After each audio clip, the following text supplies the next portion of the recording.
할렐루야. 우리 하나님께서 여러분들을 사랑하십니다.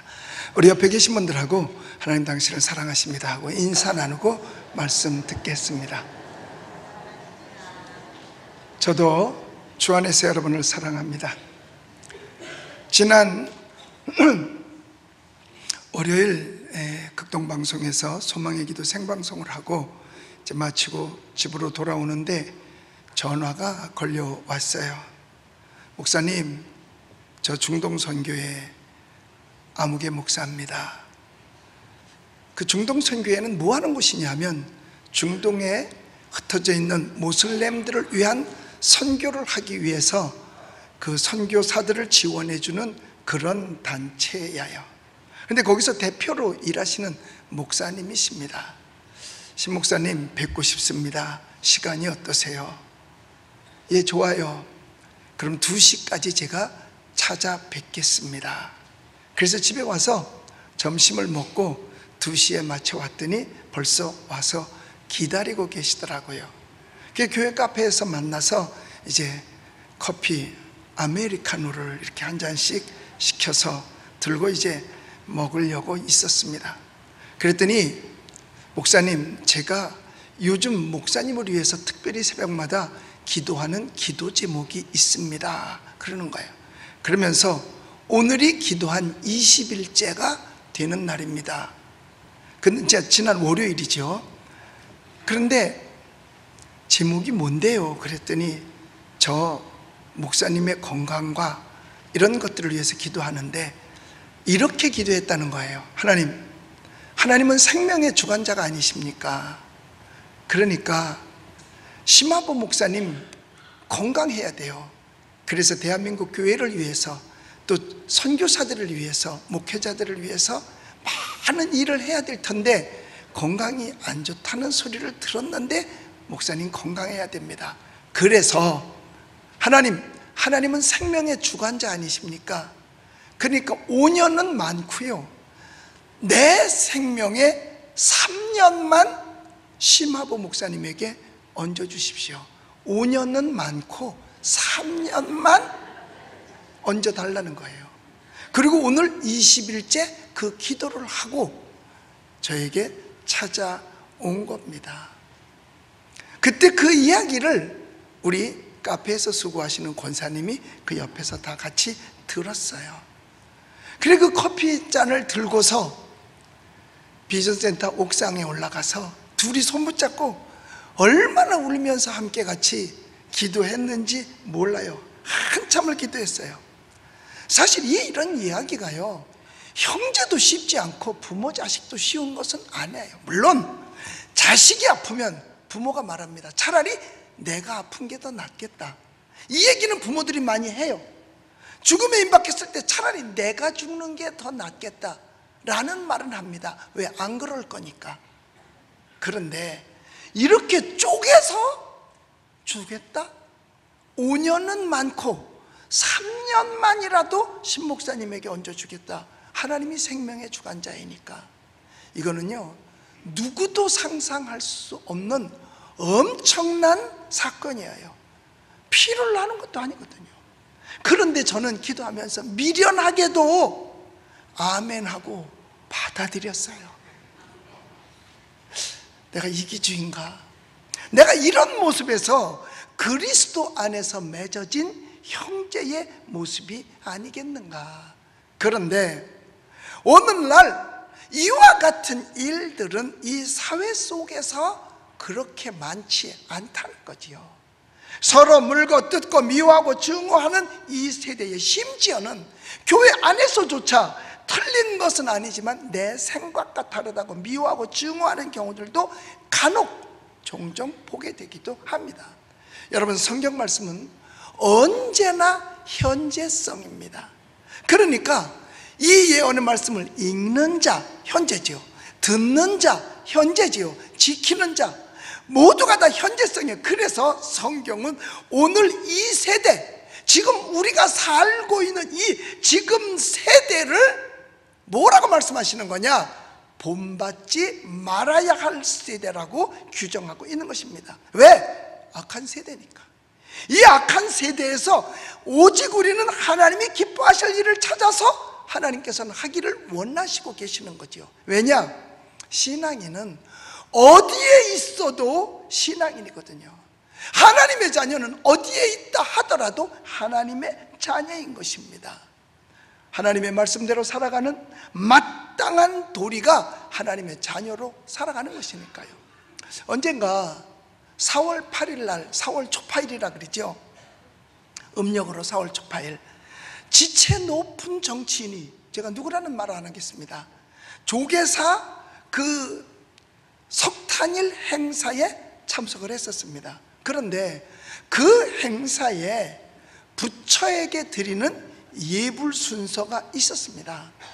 그런데 그 예불을 할 때 다 합장을 하고 고개를 숙이는데 그 정치인은 합장도 하지 아니하고 고개도 숙이지 아니하고 빳빳하게 들고 있었어요.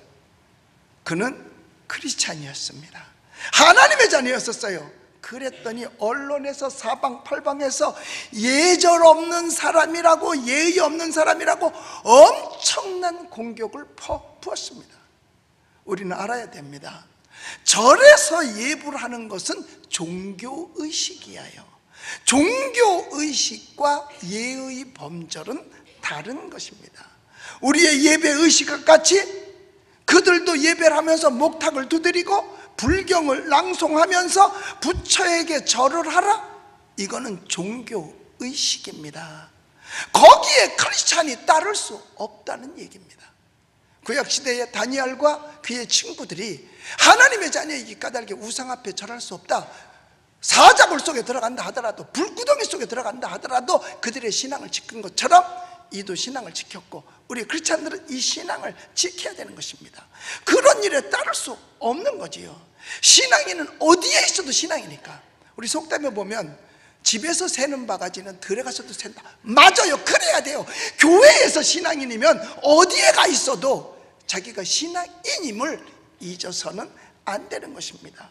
물론 경내에서 만나서, 또 지나가다가 만나서 초면이라도 또 알던 사이에라도 인사는 할 수 있습니다. 그런데 인사의 방법이 손을 모으고 하는 거다? 할 수 있습니다. 왜? 그거는 예의니까. 그러나 종교의식 속에서 똑같이 할 수는 없는 거죠. 우리 교회에 절에 다니다 오신 분이 계셨어요. 나이 많으신 분인데 와서 이제 은혜를 받고 열심히 신앙생활하고 지금도 교회에 나와요. 그런데 처음에 와서 나를 보고 인사할 때 어떻게 하는지 아십니까? 할렐루야, 할렐루야. 왜? 절에서 하던 습관. 그게 죄가 아니라 그 말이에요. 이건 의식이 아니니까. 여러분, 크리스천은 세상 속에서 크리스찬이에요. 예수님은 우리가 교회 안에 갇혀있기만을 원하지 않으셨어요. 그렇기 때문에 너희는 세상의 소금이다, 세상의 빛이라고 말씀하신 겁니다. 그러나 세상 속에서 세상의 삶을 따라가라는 이야기가 아니에요. 어디를 가든지 이 세상을 변화시키라는 것이에요. 맛없는 곳에 소금이 들어가면 맛이 있잖아요. 변화된 거예요. 어두운 곳에 빛을 비치면 빛으로 말미암아 어두움이 드러나니까 변화된 거예요. 여러분, 죄악된 세상에서 이런 변화를 주라는 것이죠. 우리나라에서 수고한 선교사들이 다 사실은 이 사명을 다 감당했습니다. 그래서 그들은 와서 선교사로서 집안에만 있었던 게 아니라 이 사회를 완전히 변화시켰잖아요. 학교 짓고 교회 짓고 병원 짓고, 어디에 떨어지든지 간에 그 선교사님들은 교회 짓고 학교 짓고 병원 짓고 교회 짓고 학교 짓고 병원 짓고 그랬어요. 그러니까 전국의 그 지역마다 가장 오래된 교회 선교사들이 진 거고, 가장 오래된 유명 학교 선교사들이 세운 것이고, 가장 오래된 병원 다 선교사들이 세워놓은 겁니다. 그래서 예수 믿게 하고 학교 다녀서 공부시켜서 깨우치게 하고 병원 세워서 죽어가는 그 사람 고쳐주고. 그런데 특히 당시에는 딸들은 학교를 안 보냈습니다. 학교를 안 보냈어요. 그러니까 약한 애는 약하니까 안 가고, 건강한 애는 일 시키느라고 교회 전혀 안 내보냈습니다. 그러니까 세월이 흘러가면서 보니까 남자들은 그래도 학교 공부를 해서 글을 읽는데 여자들은 글을 읽지를 못했었거든요. 그래도 선교사님들이 그냥 가서 설득하고 꾸준하게 그들을 가르침으로 말미암아 딸들도 나중에 공부를 해서 글을 읽을 수 있는 길이 열리게 된 거죠. 사실 저희 어머니도 학교를 다녀본 적이 없어요. 그렇기 때문에 우리 어머니는 언제 한글을 배웠느냐? 교회 다니면서 늘, 그때는 이런 찬송가가 이렇게 책으로가 된 게 아니라 큰 창호지에다가 붓으로 써서 찬송가를 이렇게 넘겨가면서 불렀거든요. 그때에 늘 가서 그 글을 접하며 찬송을 부르다 보니까 한글이 깨우쳐지고 성경을 읽게 되고, 그래서 제가 군대에 있을 때 세상에 나한테 편지를 써서 보냈더라고요. 그게 우리 어머니의 최초의 편지였어요. 왜냐? 우리 형은 군대를 안 갔거든. 그랬는데 물론 받침은 다 틀리죠. 교회 아니었었으면 글을 배울 수가 없었죠. 여러분, 그런데 우리 교회에서 노인대학을 할 때 노인들에게 한글반 해서 한글을 가르쳐, 한 70명 되는 노인들이 한글을 배웠습니다. 그런데 그분들이 이제 한글을 마치고 나서 제일 먼저 한 게 뭐냐? 목사님 전상서야. 왜? 부모도 안 가르쳐준 한글을 목사님께서 가르쳐 주셨다고. 내가 가르친 거, 직접 가르친 건 아니죠. 선생님을 두고 가르쳤고 나는 이제 통솔만 했지만, 그래도 목사님 아니었으면 배웠겠느냐? 그러면서 편지를 썼는데 부모도 안 가르쳐 준 걸 목사님이 가르쳐 줘서 너무 감사하다면서 요새는 사는 맛이 나고 거리에 걸어다닐 맛이 난대요. 왠가 물어봤더니 간판이 눈에 들어온다는 거야. 그 간판을 읽을 수 있으니까 너무 재밌다는 거죠. 전에는 저 집이 뭐 하는 집을 몰랐는데 간판을 읽으니까 뭐 하는 집인 줄 알게 되니까 거리 돌아다니는 게 너무 좋더라는 거예요. 여러분, 이런 일들이 다 선교사님들이 들어와서 먼저 이 땅에서 해놓은 큰 일들이에요. 사실 이 땅은 엄격히 따지면 선교사들에 의해서 민족 중의 역사가 시작되었다고 해도 과언이 아닌 것입니다. 그 은혜가 있었기에 까닭에 우리가 사는 거예요. 그거 잊어버리면 안 돼요. 그 은혜를 잊어버리는 걸 갖다 뭐라고 말하느냐? 배은망덕하다라고 말을 하는 겁니다. 자, 그러면 본받지 말라고 말씀하시는 이것은 도대체 뭘까? 우리가 본받지 말아야 될 게 도대체 뭐냐 이거예요. 이 세대가 어떤 세대인데 인간이 그 도롱뇽보다 못한 세대가 바로 오늘날의 세대인 것입니다. 여러분들도 잘 알 거예요. 지난 세월이 언젠가 그 어디에 도롱뇽이 있다고 해서 터널을 뚫어서 길을 내야 되는데 환경단체하고 뭐 이래 가지고서 그걸 막고 못하게 했었잖아요. 도롱뇽 살아야 된다고. 여러분, 이 그래서 결국은 뚫고 다리 그 길을 놨는데 그로 말미암아 시간적 손해, 돈 손해는 수천억에 달했었어요. 그래도 그걸 제때 하지 못했었던 거거든요. 그런데 그렇게 단식하고 지키던 그들, 낙태, 사람의 태아를 죽이는 데는 전혀 관심을 내보이지 않습니다. 말하는 이도 없습니다. 결국 태아가 도롱뇽보다도 못하냐 그 말이에요. 우리나라에는 생명윤리법이라는 것이 있습니다. 그러니까 부모로부터 나와지는 그 모든 것들은 귀한 것이다. 그건 윤리적으로 지켜야 된다. 그래서 난자도 배아도 다 생명이라고 매매할 수 없고 또 중개할 수도 없다라는 것입니다. 그런데 신기한 건 뭐냐? 이제 태아 살해는 죄가 안 되는 거예요. 내버리는 난자는 잘못하면 죄가 되는데 태아 살해는 죄가 안 되는 시대가 돼버리고 말았다니까요. 여러분 보세요. 어저께인가 기사를 제가 봤는데 30대 남성이 아직 결혼은 안 하는 거 봐요. 여자친구라고 하는 거 보면 여자친구가 임신을 했어. 그런데 남자가 중절을 시킨 거예요. 그래서 나는 못하겠다, 이거는 난 낳겠다 그랬더니 발길로 차고 두들겨 패가지고 엄청난 상해를 입혔습니다. 물론 태아도 같이 잘못됐지요. 그런데요 여러분, 거기에서 그 사람이 이제 벌을 받게 되는데 태아를 상해한 것에 대해서는 죄가 없고 그 여인을 상해한 것에 대해서만 징역 6월의 집행유예 2년인 거예요. 교도소도 안 간 거죠. 그럼 도대체 태아는 왜 괜찮느냐? 그랬더니 그 태아가 진통이 있으면서 분만이 개시된 때를 사람으로 본다고 대법원 판례가 있다는 거예요. 결국은 그럼 뭐냐? 그 태아는 산속에 살던 도롱뇽만도 못한 이 세대가 되어버리고 마는 거 아닙니까? 여러분이 잘 아시는 황우석 박사님의 어려움도 바로 그거예요. 우리 과학자들이 하는 세포 중에 그 줄기세포라고 그러죠. 두 종류의 큰 종류가 있어요. 성체줄기세포하고 배아줄기세포가 있습니다. 그런데 일반인들이 그냥 하는 건 성체줄기세포고 황우석 박사가 하는 것은 배아줄기세포거든요. 그런데 이 배아줄기세포는 반드시 난자가 있어야만 그 세포를 만들 수가, 줄기세포를 만들 수 있는 거예요. 그런데 연구를 하는 가운데 이 황 박사님에게 어떤 분이 난자를 기증을 해준 거예요. 그런데 보통 난임 부부들이 이제 임신을 하기 위해서 체외 수정을 해서 이제 자궁에 착상을 시키기 전에 난자를 먼저 뽑는데, 그 뽑을 때 보면 20개에서 난자가 25개 정도가 나온다 그럽니다. 그런데 그 난자를 활용하는 것은 2개에서 3개밖에 안 된다는 거죠. 그러면 2개 내지 3개밖에 안 되기 때문에 그것만 쓰고 나머지는 그냥 버리는 거랍니다. 그런데 그래서 여러분, 이 불임 부부들이 인공수정에서 날 때 보면 쌍둥이가 많이 생기는 거예요. 왜? 2개에서 3개를 썼기 때문에 성공하면 그렇게 되니까요.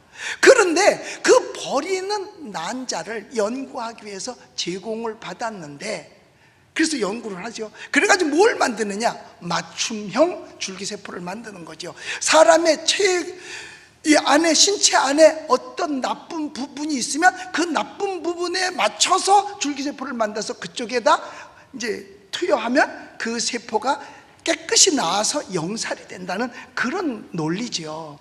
그런데 그 난자를 공급받고 고마워서 난자를 제공해 준 사람에게 선물을 했는데, 그게 이 난자 매매법, 이 생명윤리법에 걸려서 참 많이 고생을 하고 결국은 더 이상 연구를 못했어요. 4차 산업의 가장 중요한 게 줄기세포인데, 그래서 우리나라가 지금 꼴찌 돼버리고 마는 겁니다. 그래서 지금 황 박사님 한국에서 연구 안 해요. 다른 나라 가 계셔요. 할 수가 없기 때문에 그래요. 여러분, 이런 세대를 본받지 말라는 게 성경의 얘기예요. 우리는 태아도 생명 아닙니까?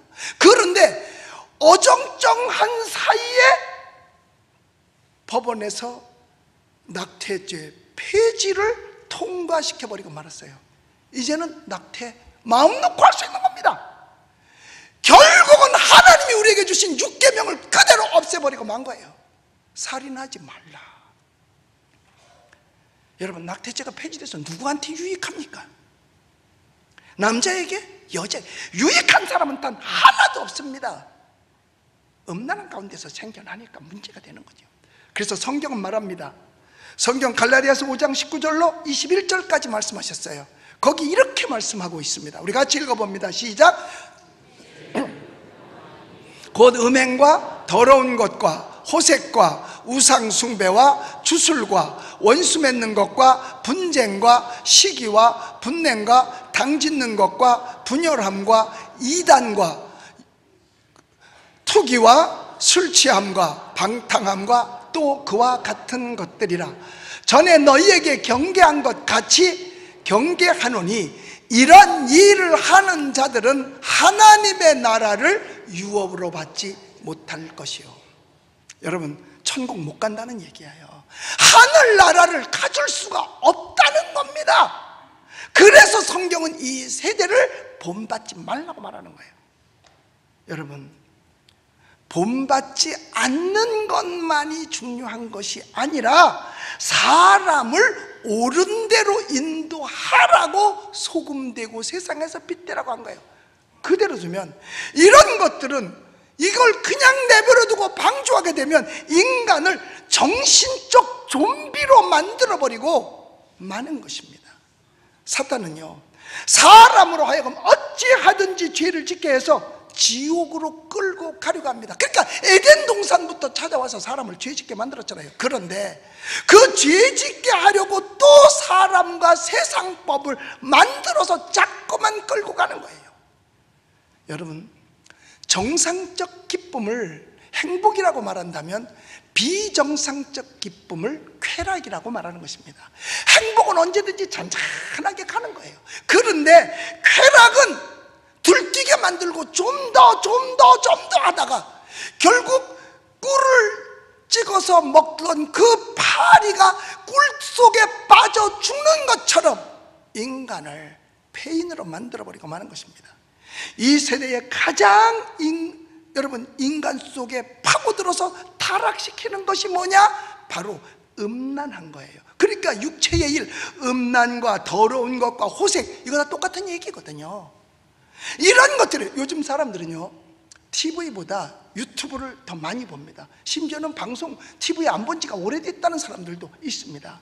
근데 제가 지난번 광화문 광장 10월 25일 철야 집회 때 제가 나갔었습니다. 그런데 그때 했던 설교가 지금 합치니까 약 130만 사람들이 봐서 그걸 130만 뷰라고 이야기를 하더라고요. 그 뒤로 우리 교회 홈페이지가 다운이 돼버렸어요. 그러니까 거기서 다운된 걸 다시 유튜브로 가서 보니까 일반 주일 설교를, 지지난주에 한 설교는 이미 6만 명이 들어와서 보고 갔고요. 지난주 설교도 3만 명, 2만 명, 그냥 올리면 10,000명씩 들어와서 설교를 보고 가고 있습니다. 그래서 일반인이 한 이야기 가운데 100만이 넘는 게 손가락에 꼽을 수 있는데 심하보 목사의 설교가 130만이 봤다는 것은 어마어마한 사건이죠. 그래서 저도 그런 거 전에는 보지 않았고 뭐가 있는지도 잘 몰랐었어요. 그런데 이번에 그걸 봄으로 말미암아 보게 되니까 100만이 넘고 가니까 제가 한번 찾아봤어요. 100만 넘는 일들이 뭐가 있는가 봤더니 100만 넘는 거는 음란 동영상밖에 없습니다. 여러분들도 봐서 다 알 거예요. 뭐 어떤 걸 200만, 300만, 1000만이 넘는 것도 있습니다. 그러니까 이런 거를 볼 때 오늘날 사회가 얼마나 음란한 사회인가를 보여주고 있는 거거든요. 그러면 그냥 두어도 이런데 그것을 법으로 인정해 준다? 어떻게 될까 상상해 보십시오. 이미 간통죄 폐지돼 버리고 말았잖아요. 간통 상관없어요. 해도 된다는 얘기예요. 그런데 어떻게 살고, 힘없어서 아내가 외도를 했는데 남편이 자기 힘이 없어. 그러니까 억지로 살고, 남편이 외도를 했는데 자기가 힘이 없어. 그러니까 억지로 사는 삶이 이 땅에 지금 얼마나 많은지 모릅니다. 어마어마하게 많아요. 거기다가 이제는 아직까지 통과는 안 했습니다만은 차별금지법 만들어서 동성애를 인정하면 여러분 한번 상상을 해보십시오. 이미 법으로 못 통과시키니까 법만큼 힘은 없지만 그래도 구속력이 있는 인권조례라는 것을 만들어서 거기다 학생들까지 만들어서 그것을 지금 법 대용으로 사용하고 있습니다. 그러니까 아이들도 행복할 권리가 있다. 가장 행복한 것은 성생활이다. 그래서 그것마저도 유도하고 있는 겁니다. 여러분, 소돔과 고모라가 왜 망했는데? 한번 여러분 생각해보세요. 내 아이는 괜찮다고요? 쏟고 있는 줄 아셔야 됩니다. 옛날에 우리 파출소에 우리 아이들이 파출소에 한 100명이 불려 들어갔었어요. 그래 부모가 전화 왔어요. 목사님이 좀 가서 어떻게 해주세요. 갔어요. 여기 얘는요, 우리 교회 아이인데 진짜 착한 애라고, 얘는 정말 괜찮다고. 목사님 어떻게 지네 엄마하고 똑같은 얘기를 하세요. 얘가 주범이야요 그러더라고. 여러분, 요 뒷길 양쪽에 차 있죠. 아침에 등교하는 애들이, 남녀 학생들이, 중학교 애들이야, 7, 8명이 앉아서 돌아앉아서 담배 파티하고 있어. 사무실에 CCTV에 다 비치고 있어요. 저녁 때는 술까지 같이 먹어. 우리 애는 아니겠거니? 걔가 자기네 애인 줄 어떻게 알겠어? 사람들은 다 지금 자기가 목격하지 않으면 자기네는 아닌 줄 알아. 아니요, 그 아이도 내 아이일 수 있다 이 말이에요. 이것이 그대로 법적으로 통과해버리면 여러분, 내가 예언합니다. 그대로 가면 엄마들 애기 자기 딸 애 띄워주러 댕기다가 볼일 못 봐. 왜? 애들이 뭘 알아? 몰라. 그런데 배운 건 즐기는 거야. 사회 환경이 그래. 어떻게 감당할래요? 그래서 법으로 되는 것만큼은 막아야 된다는 거죠. 봄베이가 왜 망했고 소돔과 고모라 성이 왜 망했어요? 불과 유황으로 다 없어지고 화산 폭발로 말미암아 다 덮여버려서 봄베이는 이탈리아에 있는 거. 1700년 동안 화산으로 덮여있다가 1700년 만에 우물 파던 사람에 의해서 발견되어 거길 개발했는데 보니까 그때 당시에 이미 환락가였음을 그 내용물에서 증명해주고 있는 것입니다. 그렇다면 지금은 그때보다 나은가요? 더하면 더했지 못할 게 없는 것 같습니다. 여러분, 유럽에서 먼저, 특히 영국에서 아마 시작을 한 것 같아요. 평등법, 우리나라 같은 차별금지법이죠.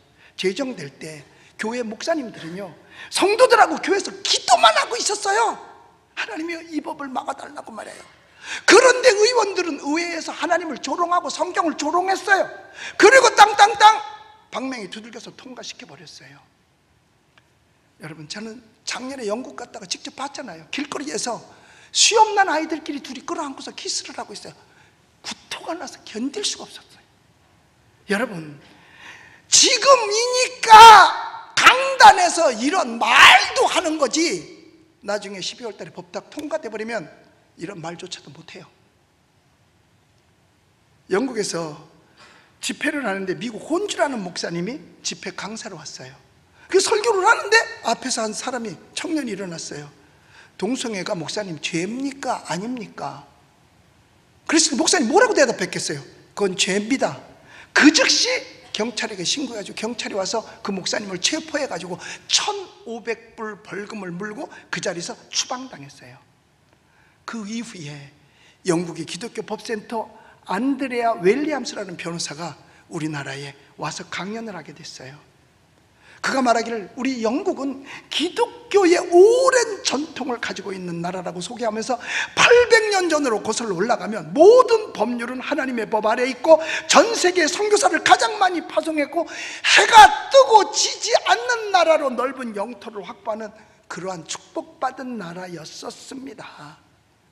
그런데 지난 60년 동안 모든 기독교 유산은 다 이제 슬슬 다 사라져버리고 지금 최대의 위기에 도래해 있습니다. 그러면서 탄식하기를 우리는 기도만 하면 되는 줄 알았다라고 하면서 대한민국은 그렇게 하지 말라고 신신당부를 하는 것이었어요. 간곡하게 부탁하는데 기도만 하지 말고 몸으로 막아야 됩니다 라고 애원을 했습니다. 여러분, 영국 교회가 망했습니다. 그래서 대한민국의 교회가 살아서 다시 복음의 역수출해서 영국을 살려달라는. 건물은 아름다워요. 수십 년 전, 수백 년 전에 스테인글라스로 잘 만들어놨어요. 건물을 있는데 에클레시아는 없어. 성도들은 없어요. 그래서 내가 광화문에 나가서라도 막아야 되겠다고, 힘을 모아서 막아야 되겠다고 소리치는 것입니다. 낙태죄 폐기될 때는요, 나가서 막은 사람이 없었어요. 그러니까 슬그머니 그냥 넘어가 버리고 말았잖아요. 물론 내가 나가는 것을 싫어하는 분도 있는 거 알아요. 난 하나님의 뜻을 따르는 하나님의 종이기에 하나님의 뜻에 따라 순교하는 마음으로 나가야 되는 거예요. 누가 했더라도 막아야 되는 거예요. 심지어는 어떤 분은 나한테 그랬어요. 당신 계속 나가면 불에 탈 수 있어? 물론 모른 협박일 수도 있겠죠.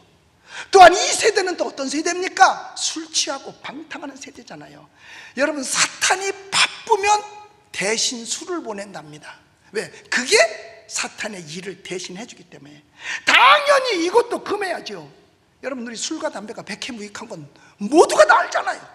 술을 먹어서 위가 빵꾸 났느니, 담배를 펴서 뭐 폐암에 걸렸느니, 이게 백해무익한 건 다 알아요. 그러니까 병원에 환자가 입원했다 퇴원할 때 의사가 당부하는 게 있어요. 술 드시지 마시고 담배 끊으세요. 이게 모든 의사들이 이런 얘기를 다 합니다. 그런데 여러분 보세요. 그거 수입 막아야 되잖아. 과거에 수입 소고기 먹으면 광우병 걸려서 뼈가 쑥쑥 들면서 다 죽는다 하고 광화문에 나가서 촛불을 들고 시위를 했던 그 사람들은 다 어디 갔는지 모르겠어요. 이렇게 해로운 술, 담배의 수입을 왜 그냥 내버려두고, 심지어는 전자담배 수입도 아무도 말하지 않아요. 결국은 뭐예요? 몸 지키려고 그러는 거 아니었었잖아요. 앞뒤가 맞지를 않고 목적이 맞지를 않아. 그런데 그래도 술, 담배는 병 들면 끊어요. 왜? 저 죽을 줄 아니까. 자기 몸 아플 기회가 있잖아. 그때 끊을 수 있어요. 그러나 그런 모든 것들이 인생을 황폐하게 만들어버리잖아요. 이게 바로 뭐냐? 우리가 사는 이 세대입니다. 우리는 그래도 크리스찬이니까 직접 목격하는 게 다른 사람들보다는 덜 하잖아요. 왜? 빠져있진 않으니까. 그래서 하나님은 우리에게 절대로 죄와는 타협하지 말아라, 죄 짓도록 하나님은 허락하지 않습니다. 이런 방탕한 세대에 살고 있어도 우리는 이 세대를 본받아서는 안 된다는 겁니다. 그렇다고 집단으로 수도원에 가서 사는 거냐? 아니죠. 예수님은 우리에게 세상으로 나가라 그랬어요. 나가서 빛과 소금이 되라는 본을 보이라고 한 겁니다. 그러니까 어느 곳에서도 여러분 우리는 세상과 함께 가되 죄와 상관없이 정의로 세상을 살라고 하시는 거지요. 즉 예수 그리스도를 마음의 왕으로 삼고 주님이 가르친 교훈대로 성경의 법을 따라 바로 살으라는 거죠. 예수 믿는 우리도 그래서 그 뜻을 따라 살아야 하는 것입니다. 자, 그러면 오늘날 이 세상에 살면, 그러면 우리는 세상을 본받지 말고 세상 사람들에게 뭘 보여줘야 될 것인가? 그것은 열심히 부지런히 살아서 돈을 많이 버는 거예요. 그래서 불신자들이 보고 부러워하게 말이에요. 여러분, 절대로 빈곤과 결핍은 하나님의 뜻이 아닙니다. 이건 하나님을 욕되게 하는 겁니다. 부자가 되어서 하나님께 영광 돌리는 거, 여러분 이거 귀한 거예요. 세상 사람들은 자기는 아니면서 기독교인들만 청빈을 강요해요. 교회는 시시해야 된다라고 말해요. 건물 잘 지면 안 되고, 목사는 가난해야 되고, 예수 믿는 사람은 가난해야 된다고. 천만의 말씀입니다. 여러분, 고린도후서 8장 9절을 한번 읽어볼까요? 우리 같이 한번 읽겠습니다. 자, 띄워주세요. 시작. 우리 주 예수 그리스도의 은혜를 너희가 알거니와 부유하신 이로써 너희를 위하여 가난하게 되심은 그의 가난으로 말미암아 너희를 부유하게 하려 하십니다. 여기 말씀에도 보면 하나님은 우리를 부유하게 원하시고 계시는 겁니다. 창세기에 인간을 제일 먼저 만드시고도 하나님은 축복을 약속하셨잖아요. 우리 창세기 1장 28절을 한번 같이 읽어봅니다. 시작. 하나님이 그들에게 복을 주시며 하나님이 그들에게 이르시되 생육하고 번성하여 땅에 충만하라, 땅을 정복하라, 바다의 물고기와 하늘의 새와 땅에 움직이는 모든 생물을 다스리라 하시니라. 자, 여기도 시작에 보면 하나님께서 그들에게 복을 주시면서 세상 모든 것을 다 주시는 축복을 주셨어요. 여러분, 우리는 하나님의 은혜 속에 모두가 다 풍요의 삶을 살 수 있게 되시기를 예수님의 이름으로 축복합니다. 자, 그러면 우리는, 그렇다면 청교도들은 이 세상에서 어떻게 빛과 소금의 사명을 다했는가? 우리 한번 생각해 볼 필요가 있습니다. 그들은요, 세상 사람들과 달리 기업을 하고 일을 하면서 열심히 해서 일을 많이 남겼습니다. 부지런하게 살아서요. 그게 하나님의 뜻입니다. 여러분, 비유로 보면 한 달란트, 두 달란트, 5달란트 받은 이 달란트 비유가 있잖아요. 한 달란트 받은 사람은 청빈하게 살았어. 그냥 한 달란트 그대로 내버려두고. 그런데 2달란트, 5달란트 받은 사람은 열심히 일을 해가지고 많은 것을 남겼어요. 주님에게 칭찬받았습니다. 우리는요, 하나님이 내게 맡긴 것이라 알고 성실하게 정직하게 최선을 다해서 일을 해야 되는 것입니다. 무엇을 하든지 말이야. 그래서 성경에 뭐라 그래요? 너희는 모든 일을 주께 하듯 하라 그랬어요. 여러분, 빵집을 하나 해도 마찬가지예요. 이 빵을 만드는데 하나님께 대접하는, 주님께 대접하는 마음으로 만들면 시시하게 만들까, 아주 잘 만들까? 잘 만들지요. 잘 만든 걸 손님이 잘 사갈까? 시시하게 만든 걸 잘 사갈까? 잘 만들면, 그러면 모두가 다 행복해지는 거죠. 빵 만드는 집은 사람들 많이 와서 수입 많아서 좋고, 가져가는 사람은 맛있어서 좋고, 다 좋은 거죠. 예수 믿는 사람이 제대로 그 지역에서 예수의 빛과 소금의 역할을 다하면 모든 사람이 행복해질 수 있는 것입니다. 그래서 이 청교도들은 자기에게 주어진 일에서 최선을 다하고 최고로 했다는 거예요. 음식을 만들어도 하나님께 대접하는 마음으로 만들었다는 거예요. 그러니까 손님이 많아질 수밖에 없고, 부가 늘어날 수밖에 없고, 마을 사람들은 행복할 수밖에 없는 거지요. 여러분, 그런데 그 부를 찾을 때 착복을 한 게 아니고, 그들 정신은 사치를 배격하고 검소한 생활을 해가면서 나머지 이득을 가지고 재투자를 해서 일거리가 없는 사람들에게 일감을 맡겨준 게 바로 청교도들의 역할이었어요. 그랬기 때문에 불과 500년도 채 안 되는 짧은 기간에 세계 제1의 부유 국가가 되고 만 것입니다. 이게 하나님의 은총이죠. 그러나 지금 안타까운 것은 뭐냐, 이런 청교도 정신이 저들에게 사탄에 의해서 점점 지금 사라져가고 있다는 거예요. 사라져가고 있다는 거예요. 사탄에 의해서 사라져가는 거예요. 대신 우리는 그런 걸 보고서 앞서간 청교도들을 보고 제대로 시청각 교육을 받아가지고 여러분들은 축복이 넘치게 되시기를 예수님의 이름으로 축원합니다. 우리는 이 세대를 본받아서는 안 됩니다. 믿지 않는 불신자들을 따라가서 안 됩니다. 오히려 그들을 Follow me, 나를 따라와라 하고 올바른 길로 인도해야 돼요. 옳은 길로 인도하는 자는 별과 같이 빛난다고 했으니까요. 그리고 우리는 일을 하면서 오늘 본문대로 너희는 하나님이 기뻐하시고 온전한 뜻이 무엇인지 분별하도록 하라 그랬잖아요.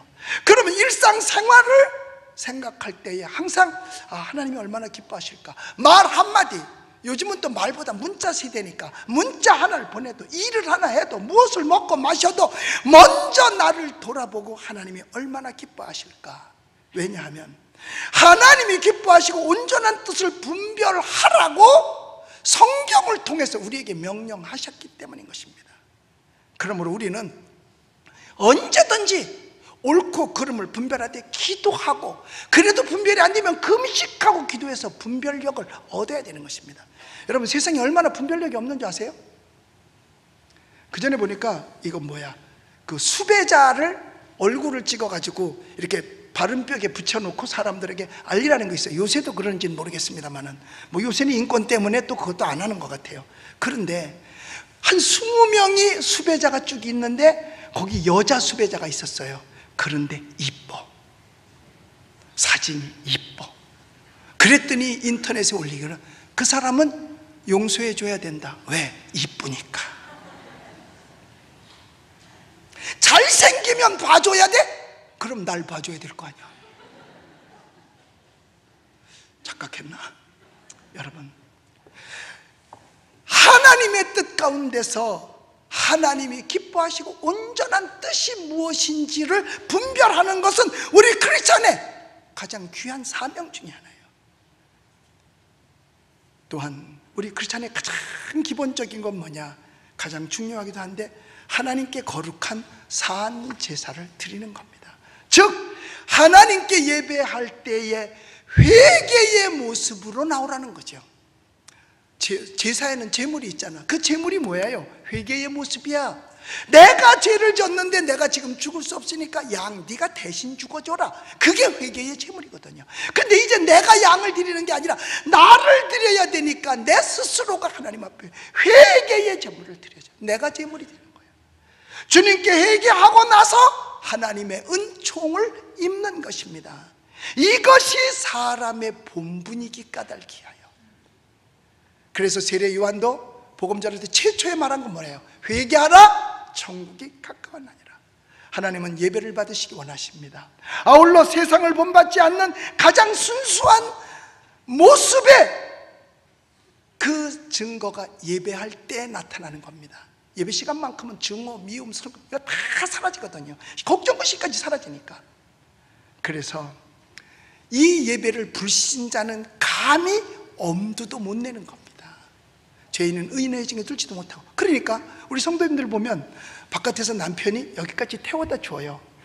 여기 들어와서 1시간 있는 게 이거 1시간을 엄두를 못 내요. 그러니까 자동차 안에 1시간 있을 망정 이 안에는 못 들어오는 거예요. 이게 엄두가 안 나서. 악인은 의인의 회중에 들기가 그렇게 쉬운 게 아닙니다. 여러분이 이 자리에 있는 그 자체가 여러분 큰 축복인 줄로 믿습니다. 우리 예수님 믿으시면 아멘 합시다. 우리는 그래요. 이 세대를 본받지 말고 하나님의 법을 따라 살며 하나님의 도덕적 통치가 실현되게 하고 하나님의 나라를 이 땅에서도 우리가 이루어가며 날마다의 나의 생활이 정말 가치가 있고 그냥 보내는 것이 아니라 가치가 있고 보람이 있는 그 삶을 통해서 여러분 하나님의 은혜로 이 세상 사는 동안에도 여러분 심령 가운데 천국을 누리게 되시기를 예수님의 이름으로 축원합니다.